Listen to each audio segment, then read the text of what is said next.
Goodbye, Cocktober.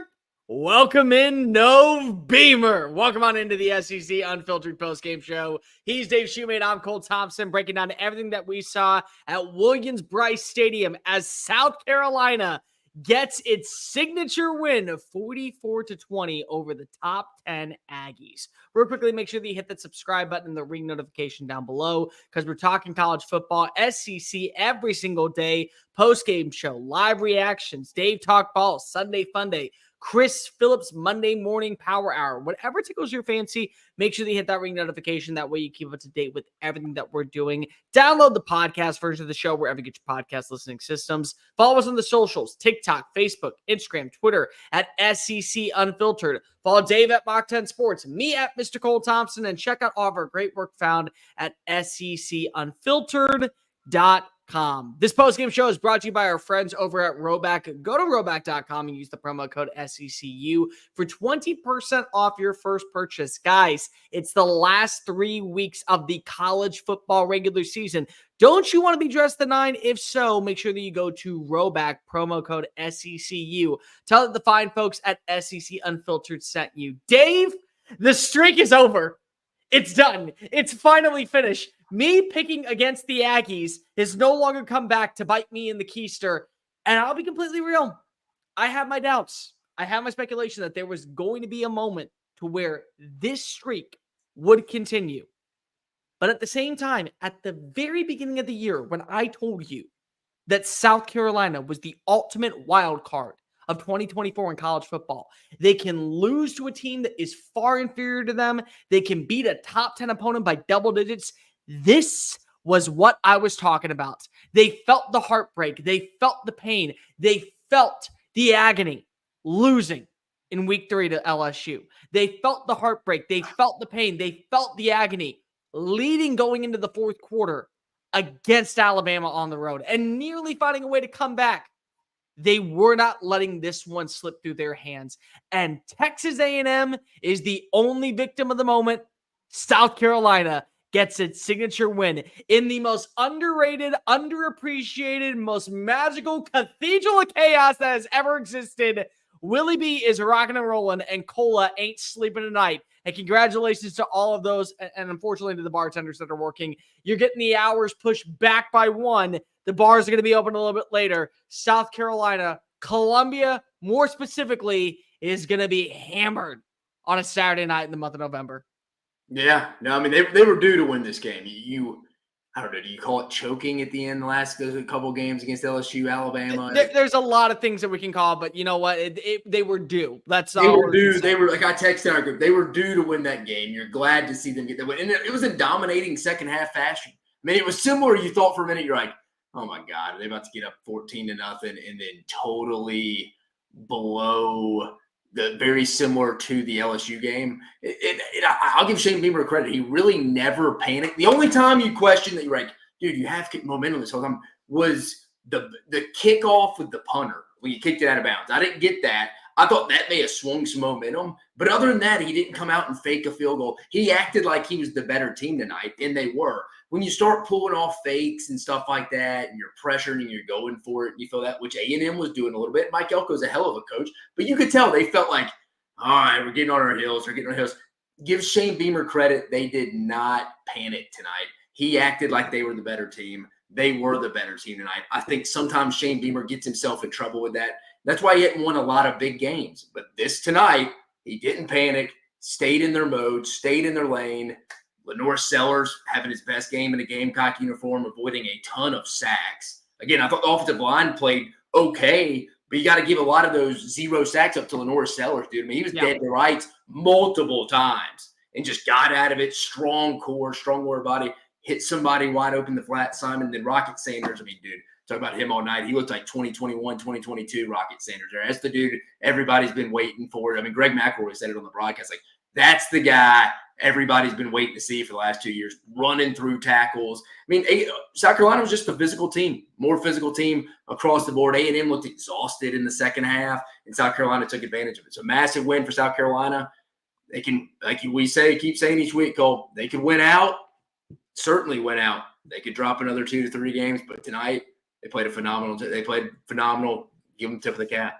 All right, now real fast, guys, for everyone asking in the comments section, Dave picked Texas A&M, Chris picked Texas A&M, I picked South Carolina back in July when we made our preseason video, when we were going through what we thought was going to be the outlook. I said that South Carolina would find a way to lose a game to someone that they shouldn't. It was an inferior opponent. I think it was Kentucky for me. They would find a way to win a top 10 matchup or at least a quality game against Texas A&M. I picked that way back in. I stuck to my gut. I figured this was going to be a game. But you know what? This is because of we know what Texas A&M has done. We know that Texas A&M has turned the corner. And trust me, let me make this abundantly clear. South Carolina getting a win, they earned this win. And more importantly, they were due for this type of win. That does not take away what we have seen this year from Texas A&M at all. They are phenomenal. They still are a very quality team. And now the Lone Star Showdown on November 30th in Kyle Field is going to carry so much more momentum and weight because potentially it's not just for a spot down in Atlanta, it's a spot for the college football playoff. Regardless, let's talk about South Carolina. I thought they came out swinging immediately. They were up 14-0. And give you credit where credit's due, they got a great stop defensively on fourth down, deep in their own territory. Texas A&M went for it on fourth. They thought they could get it. They didn't. Josh Simon finds his way. Beautiful pass from the Norris Sellers. But this was a tone-setting performance, top to bottom, really in that first half by South Carolina. Their offensive line did a great job of mitigating the flaws. They weren't able to find a way to be able to put pressure on the Norris Sellers. He really matured in front of our eyes tonight. I think that when you look at where Sellers grew for that matchup against Old Dominion to what that matchup was tonight, you're watching why there was so much hype, why there was so much poise, why there was so much potential. Everything that we have seen about Lenore Sellers and everything that we heard last year. Well, you know, Spencer Rattler, he's gone. Spencer Rattler, he has his moments. No. There's a reason why fans were talking up number 16 as potentially a high-tier option and somebody that you can believe in. And it's because of what we watched tonight, what we saw in this performance, his maturity, his ability to evade the pressure, his ability to move outside the pocket, his ability to watch as the legs were able to kind of go outside the way. This is what you want to see. Everything that we watched from his performance was a tone setter for the rest of the team. And you brought this up. Rocket Sanders, one of the more underappreciated finds in the transfer portal. I remember talking about this on my own channel earlier. I believed that when you looked at a Rocket Sanders, putting him with a quarterback like Lenore Sellers would take pressure off of him, would allow him to blast off, would allow him to get back to his overall persona that he was at Arkansas. And this was the game that we saw the version of Rocket Sanders that blasted off in Fayetteville for 2 years. Yeah, he just hadn't been healthy the last few years. Exactly. He got healthy this year. No, you're right though. They set up a wild SEC top of the league finish. I mean, it really does. Because A&M looks like if they finish, well, still if they beat Texas, they would probably be in Atlanta. But they lose. I mean, you're sitting there. You got a potential for a lot of 10-2 teams, which is wild, like you said with this loss right here. But no, I mean, South Carolina went up 14-0. You felt like they were going to get in control, run away. A&M rallied back, dude. But it just kind of felt like that comeback. It's almost like in a basketball game where a team comes back from double digits late and they just can't finish the job. It's like they just came out looking exhausted in the second half, and South Carolina just physically dominated them and just carried it on. And yeah, it was interesting. It's like A&M finished their whole that whole second quarter, they exhausted for whatever. Maybe they're still emotionally drained from last week. But again, just a dominant second half by South Carolina. You got to give them credit across the board there. I thought Dow Loggins called a good game. I mean, I know South Carolina fans do not like Dow Loggins. But I feel like tonight, I thought that guy called a pretty good game. Again, Lenore Sellers got him out of a lot of jams with avoiding some sacks. But I thought overall Dow Loggins had a good game plan and put up over, 500 yards on a really good defense. So, give him his flowers tonight because he's usually a guy South Carolina fans like to bury. Now, real fast, before we go any further, we have over 1,500 people watching this live stream. So do us a favor, if you will, just very kindly, make sure that you hit the like button, make sure that you hit the subscribe button down below, because when South Carolina does well, we're going to talk about them. And yours truly has been high on South Carolina nonstop throughout the year. We want this attention. We want to talk about South Carolina in a prominent light. I want to make sure that we talk about South Carolina as a team that is on the come up. But let's also talk about South Carolina, where there were some flaws. That second quarter did give you reasons for a little bit of trepidation. They allowed Randy Bond to get the field goal. Then you watch as Marcel Reed was able to capitalize. He put up a couple of big-time runs. Then you see as Amari Daniels finds his way into the end zone, Le'Veon Moss leaves the game.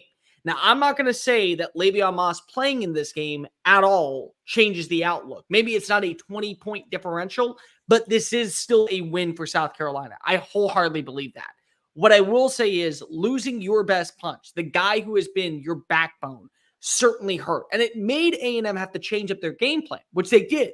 And they were able to find ways to make, I think, a little bit more overall consistency, a little bit more overall balance. They had to put a little bit more trust in the passing attack of Marcel Reed. But when you look at that overall, that to me is very, very, very much what would be the right word? A bigger deal from my perspective. But again, that second quarter is why you have maybe not the belief system, but the reason why, okay, Marcel Reed, we didn't turn him off because it would have been very easy for Mike Elko. Passing attack's not really working. The inconsistencies when it came to third down in that first quarter. You know what? We're going to find a way to just move the football over to Connor Whitman. We'll go right back to him. They decided to stand pat and stick with number 10. And then eventually ended up helping them, and they took a quick lead before they were able to go into halftime tied at 2020. Yeah, I never thought about them maybe switching him in the first half. Maybe in the second half when you got down late, but it's just they could never get over that hump. They kept punting, I think, hoping South Carolina would make a mistake. And again, we said going into all week, I wasn't on the preview for this one, but Dave talks ball, the show, everybody. You're talking about who penalties is what's going to make, or sorry, turnovers, what's going to determine this football game. There really wasn't many. What was there? One in total? There really wasn't. No, there was one penalty. Yeah, two. Yeah, three in total. Three. Two. There was none in the first half too, which is another major element. But also too, Cole, if I'd have told you what towards the end of the game there was 2 sacks in total in this game and 2 by South Carolina, you'd be like, dude, going into that game, I thought there'd be a decent amount of sacks in this one. For Texas A&M? For the game. I just remember going in late into the fourth quarter, there was only 2 for the entire game. We'll think about this for a second. How many missed tackles were there by Texas A&M? Ton. That was honestly the difference maker in the first. Some of it's Rocket Sanders looked as healthy as he's ever been, so give him some credit too. I'm with you too, but you're right. A lot of just, again, missed tackles on Lenore Sellers again, but you want to give him credit because he's a strong kid, strong core, strong lower body. So a combination of both. You're right. Give them their flowers. They're avoiding these missed tackles, but also at the same time, I don't know. A&M just kind of looked tired in that second half. And South Carolina, like I said, just took advantage and physically dominated them. But the other point that's really important here is that those missed tackles allowed for explosive plays, whether it was from Sellers, whether it was from Oscar Attaway. Well, let's be honest, too. Until last week, A&M was giving up explosive plays on the ground at times. They also were one of the most penalized teams in college football this year, which is another big-time deal. And they brought up on the broadcast that when you look back at Texas A&M, partially the reasons why they were in close calls had nothing to do with their on-field play. It had to deal with the holding calls. It had to deal with the pass interference. It's wild how many teams are in the hundreds now that are actually pretty good teams in penalties. And that's the problem. And that's the problem is that when you have those type of penalties and those abilities to then a holding call or a late hit, you got to be explosive enough offensively to go make up for it. And this was one of those nights where you couldn't. It was absolutely, especially when Le'Veon Moss went out, you had put pressure on Marcel Reed to have to deliver, and he made some good throws. I mean, he wasn't bad tonight. It was just kind of like South Carolina had a good. If Clayton White and them credit, they had a good defensive game plan. They had all week to prep for Marcel Reed, something LSU didn't have last week. And honestly, what they did was a really good job of prepping for both quarterbacks potentially. I think that's a big blessing in disguise when it comes to them having a bye week to watch all the film on Connor Wigman and then be able to go back to the tape and say, okay, well, here's what worked when Wigman was on the field. Here's what worked when Marcel Reed was on the field. We have to game plan for both passers. And sometimes, again, when you look at Texas A&M, they're one of the very few teams that can say, we feel really good about one of our 2 quarterbacks taking control of a game if need be. If we have to go turn to number 15, we can turn to number 15. If we have to turn to number 10, we can turn to number 10. And that was kind of one of those moments where it's an advantage for an A&M squad in a moment against LSU. It's a major advantage for South Carolina defense to be able to prep for. Yeah, no doubt. No, it's just one of those games. If I was an A and M, if I'm an A&M person, I'm not like panicking. Like this is, I mean, again, I don't even think this was a sleeping game or a trap Not game. at all. This was a hard ass just game. I mean, you were going into it, you know what you're expecting. South Carolina's getting you at a good spot, coming off a bye week. Granted, I know South Carolina came out with a bad game plan off their last bye week against Ole Miss, but this was the perfect spot. You off an emotional game, night game in Columbia. They played a ton of close games against other good teams. They were due to, I mean, this wasn't a close game. In the second half, they dominated. They were due to beat a good team at some point. Got it done. It is what if I'm an A&M fan, I'm really just kind of like, I mean, dude, we just can't slip up at Auburn. I mean, that's really what your hope is. So you can't go slip up at Auburn. We got to have a chance to go 10-2, go to the college football playoffs at Texas at home. I mean, Cole, you tell me, if you told A&M fans you're 9-2 heading into the 9-2 heading into the last game of the regular season against Texas, first time they're coming to Kyle Field since 2011. Oh yeah, and if you win, you go to the college football playoff. They'd be like, bring it to me. I'll take that in our first year with Mike Elko. The other part is that this is a first-year coach. This is a guy who, without question, is somebody that is still finding his footing. Which, again, Texas A&M, whenever I talk negatively about them, I don't mean it with any ill will because I believe that Texas A&M has the right people in the building. And it starts off with athletic director. I believe that Trev Alberts left his alma mater because if he believes in the future of Texas A&M. I believe that when you brought in Tommy Moffitt, you truly were buying into college football being the backbone of your overall athletic program. I believe that a guy like Mike Elko going into the transfer portal and making sure that he lands premier talent, up-tempo players, guys who can be difference makers from the second. I absolutely believe that Texas A&M has all the people there. But I also believe that just like any other program, there is going to be a wafting smell. There's going to be a lingering that is hard to break of the former personnel, the former people that were in the building, that were around for years on end. And that's Jimbo Fisher. And I called this well back in July.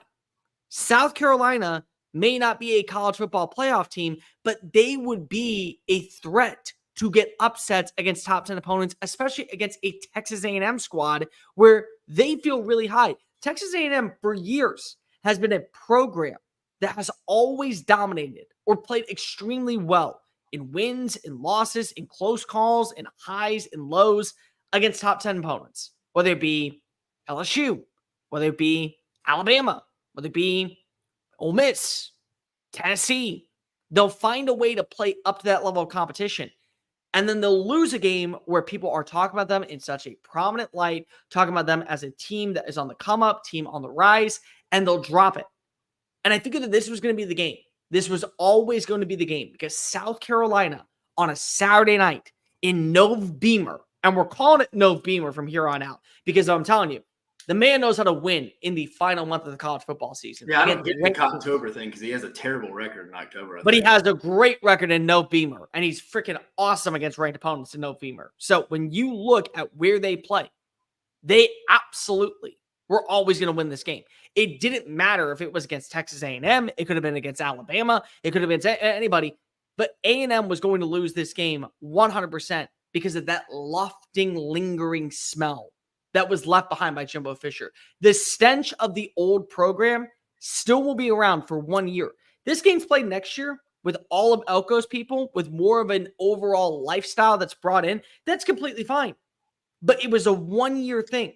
You'll be very happy if you go 9-3. Most people, I think, in Aggieland would be very understanding if they were 9-3.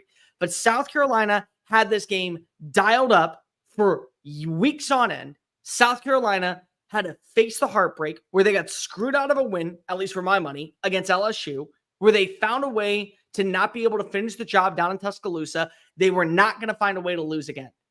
When you look at all the 5-win teams in college football, there is a clear separation between South Carolina as the best 5-win team and everybody else in the sport because of they're a handful of plays away from winning against a team like Alabama. They're a handful of plays away from winning against a team like LSU. And they very well have shown you that they can win against inferior competition. And they can beat the brakes off of inferior competition. There's been one game this year where they have looked abysmal. And it was that Ole Miss game where they were already down 14-0 and they couldn't get off the mat. But besides that, again, two things can be true at once. South Carolina was not going to allow a program like Texas A&M to secure this win. But also, this is an A&M team that can still feel pretty high and mighty about where they are currently in college football. Yeah, people are going to probably kill A&M if they go 9-3, but I still think it's a successful year.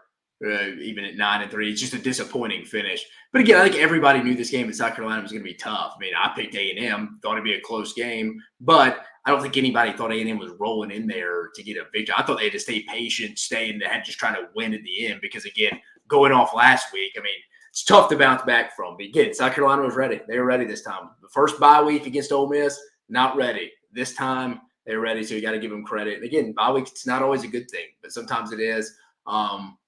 No, I think overall, though, I mean, yeah. So, I mean, have South Carolina Vanderbilt next week's a massive game. But you know what? I think that also, and you heard in the broadcast afterwards, how Shane Beamer talked about how they whooped Auburn's. He's not sitting down and playing idle. He knows how good this game is going to be. He understands that these are the ramifications, and this is where South Carolina has to go. They have to turn their brains to celebrate the win tonight, find a way to be in the moment right here, right now. And then as soon as Sunday rolls around, they start prepping for next week in Nashville. Because of South Carolina teams of old, the last thing you would want to do is see them lose to a Vanderbilt squad. And let's give it credit. Vanderbilt has been phenomenal this year. Vanderbilt has been a team that has lived up to expectations. They play one style of football. They play it to a freaking T, but they do a good job of actually living up to those expectations. So when you talk about it, they could find a way to lose this game. They won't, though, if they play up to the standard and they actually realize this is a new era of Gamecock football. And by the way, this is, again, now a moment to where recruits are going to start looking at South Carolina. Transfer players are going to start looking at South Carolina. Clayton White, if he sticks around defensively, is going to be one of the probably biggest names when it comes to defensive football at South Carolina. There is so much to like about the direction of this program getting a marquee top 10 win. And let's just call a spade a spade.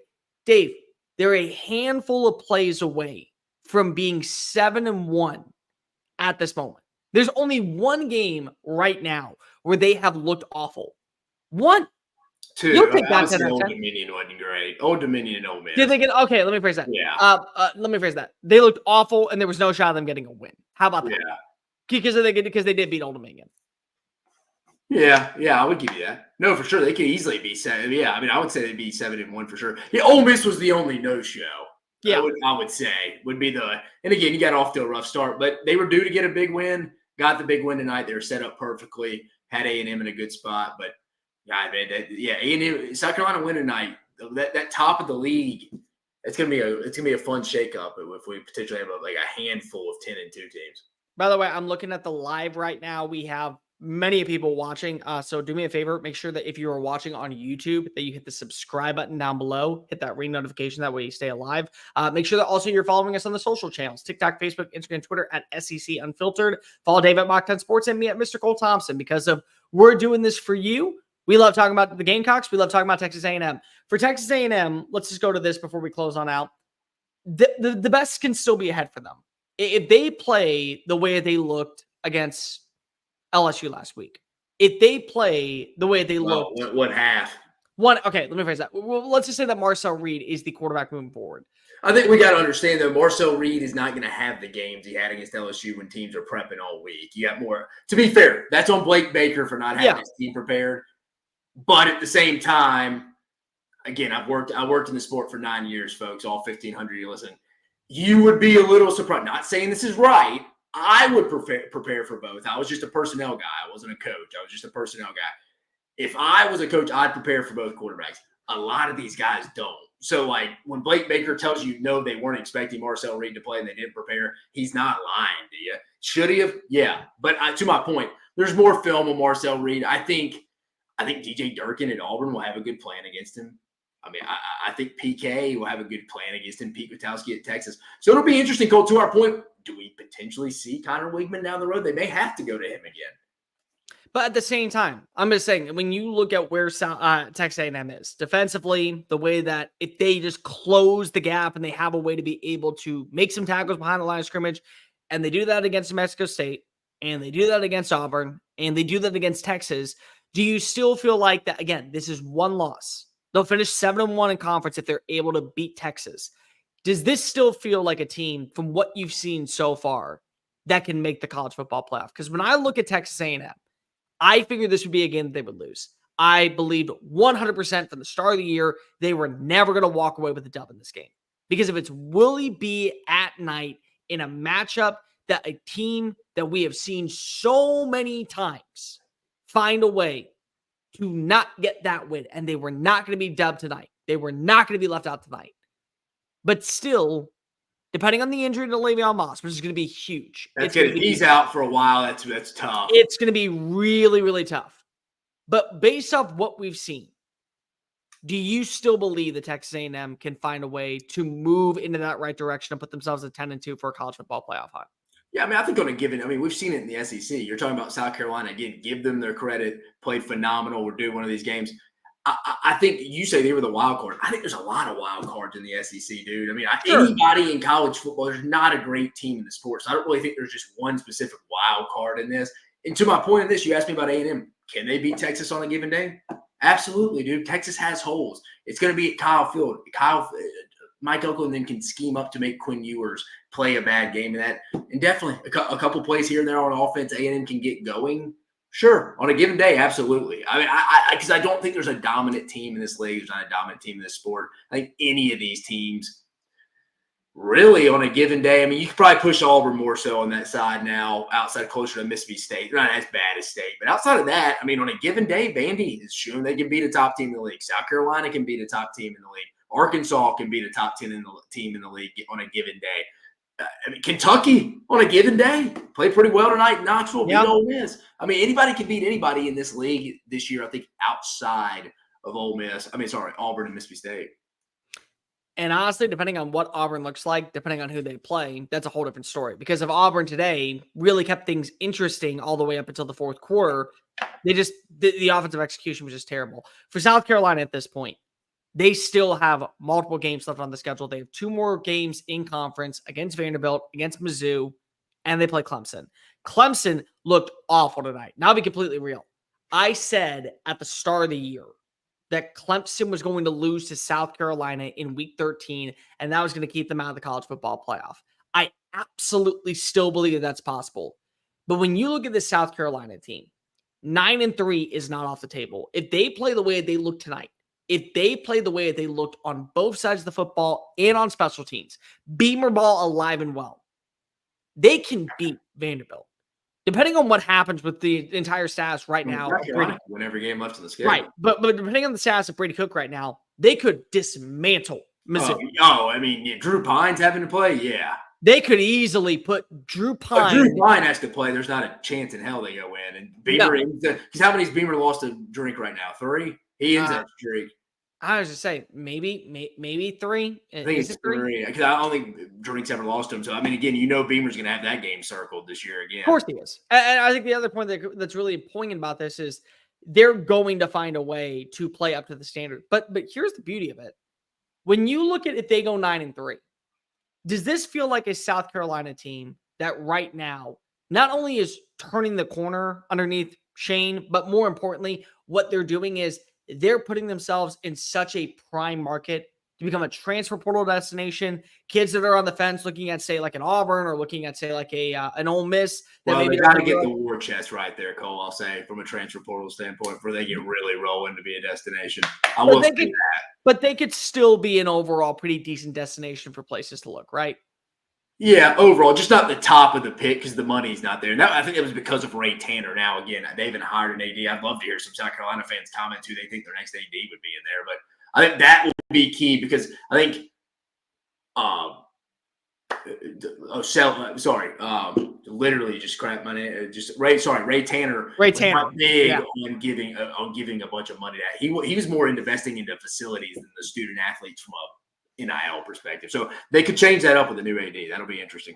Can we also just talk about this real fast before we get on out of here? The month of November is going to be wild for the SEC, especially because of what happened today. When you look currently at the status of this conference, where next week is an elimination game between LSU and Alabama. Ole Miss is an elimination game. If somehow Ole Miss wins that game, then potentially that Tennessee matchup against Georgia is another elimination game. So we have 3 elimination games, not to mention South Carolina can absolutely play the ultimate spoiler role, ruin Mizzou, who is not going to get in because of their schedule doesn't bode well, but it would be a clear-cut, no shot in hell at 9-3 getting in.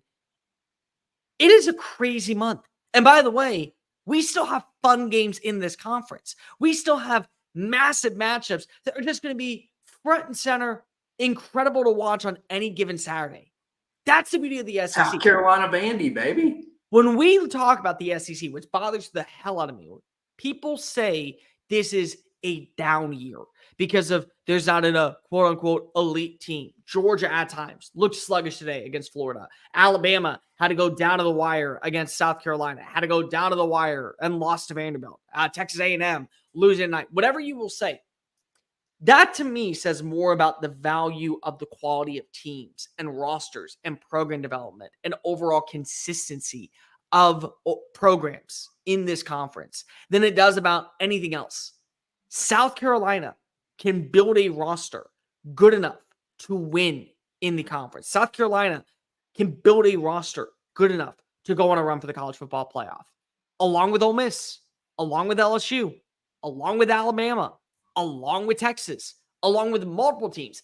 That to me is what makes the SEC the greatest conference of college football. Because on any given Saturday, it doesn't matter what you brought in the portal. It doesn't matter what you brought in recruiting. What matters is the X's and O's, the execution, and the overall want, grit, and determination. South Carolina at Wheelie B, the ultimate underrated cathedral of chaos, lived up to expectations, earned that win, and more importantly, deserve that win.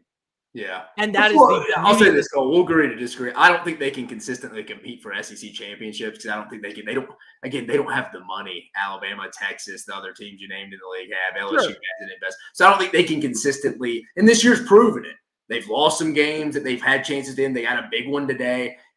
But to have that consistency, and I think this year, parity over none, I just don't think they can consistently. I know the fans in the comments will hate it, but I don't think South Carolina can be a consistent SEC championship contender year in, year out. That's not a Shane Beamer thing. I just think that's the job it is. I mean, you lose a lot off the defense next year. I don't think you just go replace that. Like it replaces. But at the same time, what I will say is that we've watched it at Ole Miss. It can happen at a place like South Carolina. It may not happen every year. That's what I'm saying. Yeah. No, but every 4 or 5 years, and I want to give a shout out to our big guy, SC Scout guy. He brings this up perfectly. They can make the 12-team playoff every 4 years. A lot of teams that are currently in that same South Carolina status can get there. And by the way, they are going to get better offensively. Mazeo Bennett, who we're not going to get into. We'll talk about it more on Sunday Funday tomorrow about the Mazeo Bennett situation. He's going to be back next year. Offensively, you're still going to have Lenore Sellers. You'll be able to probably add in a decent overall player at running back. You'll be able to add in a couple of pieces offensively, whether it be on the line, whether it be at tight end, whether it be at wide receiver. There will be some pieces that you can add in. This is a building block year for you to where probably I would think this is the year, Cole, because your defense is so senior lad. But if they can somehow make up for the offensive inability this year and have a solid defense next year, whether that be bringing in transfers, whether that be developing, Dylan Stewart's not going anywhere because he wouldn't go to South Carolina if he wasn't content on what he was going to get paid in NIL. He's not leaving. I will throw thousands of dollars that kid is sticking around in COLA for his entire tenure. He will be the most. I'm just saying you don't know what Oregon and them can pay. I'm just telling you this is what happens underground stuff. Like, sure. They're already reaching out. I guarantee you that if he was going to go to Oregon, he probably would have at this point. And you know what? In the middle of the year? No. I mean, like last year. He would have. No, I'm just saying, like they can. Again, I'm with you. I don't think he leaves, but he's going to definitely test the waters and go back to South Carolina and say, I'm trying to re-up my deal here.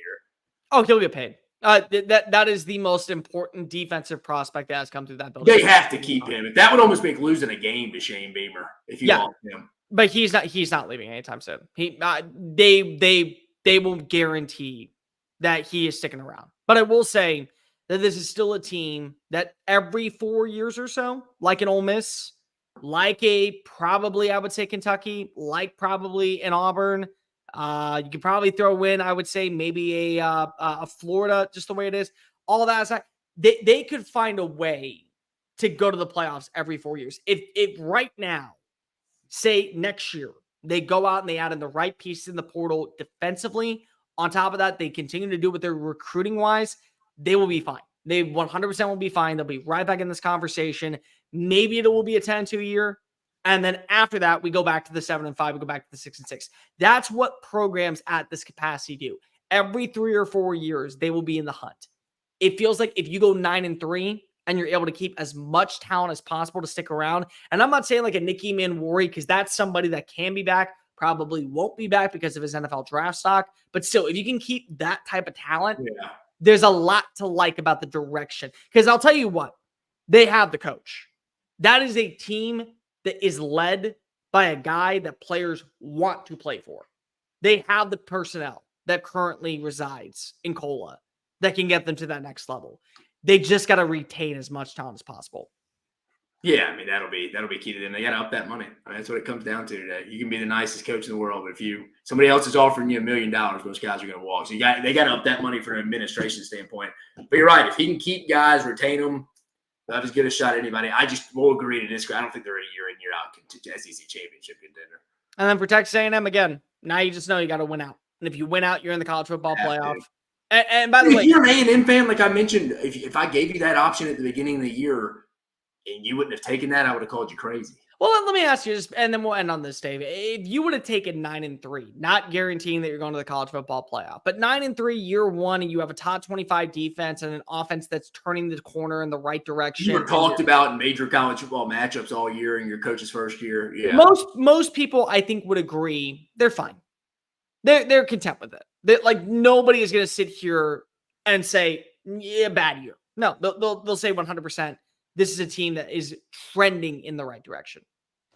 No, yeah, 100%. Again, I think you did. Again, the goal now for A&M should be. I mean, I guess again, Diego Pavia is gone, so you don't really probably worry about New Mexico State. But at Auburn is that game where they can just again, Auburn's not good, but it's just one of those places where, hey guys, that's the next game before you even look ahead to Texas. That's the game you got to look at. Because if you lose that game, the Texas game really means nothing except you're just playing Texas again. I mean, and that's cool and dandy. It's awesome. The pageantry is awesome.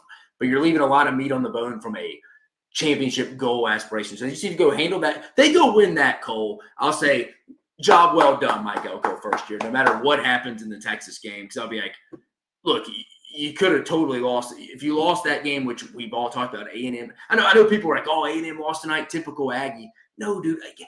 South Carolina is playing really well right now. It was at They're South the best Carolina. 5-win team. That wasn't a trap game. That was just 2 back-to-back tough-ass games. Like, that wasn't A&M dropping that one. Look at that one after a big win. No, dude, that's just a tough loss in a tough situation. If you go lose at Auburn, Cole, that's doing what A&M is accustomed to doing. No, you're 100% right, because the way that Auburn has looked so far this season, especially offensively, if you drop a game to where it is the performance of a lifetime from Peyton Thorne, that is the A&M of old. That is where you allow an opponent that is nowhere near your stratosphere hanging around. And again, South Carolina, multiple times throughout this season, they have shown you they get close against LSU. They are close against Alabama. They were not falling 0-3 in these matchups. They were not falling behind in these type of games. They never were. That's why I was so confident in this pick. That's why I knew this was going to be a game that absolutely was going to go in favor of the Gamecocks. And ultimately, Cola's celebrating tonight. And you want to know what, Dave? They earned it. They earned every single second of this win. Oh, 100% agree. A great win tonight for South Carolina. You're due to win a close game against a good team. Like, rate, review, subscribe. Real quickly, all of you that are in the chat, make sure that you go ahead and follow us on the social channels, TikTok, Facebook, Instagram, Twitter, at SEC Unfiltered. Follow Dave at Mock 10 Sports, me at Mr. Cole Thompson. Download the podcast version of the show. And I hate to bring this up, but it takes like 2 seconds. Make sure that you hit the subscribe button on YouTube.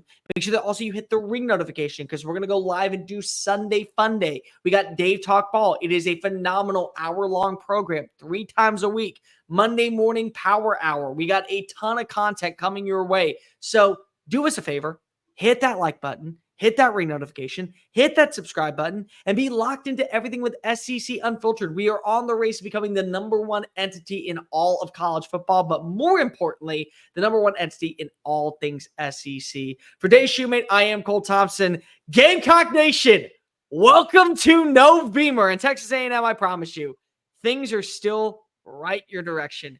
But Cocktober is over. Welcome to Nove Beamer. Peace.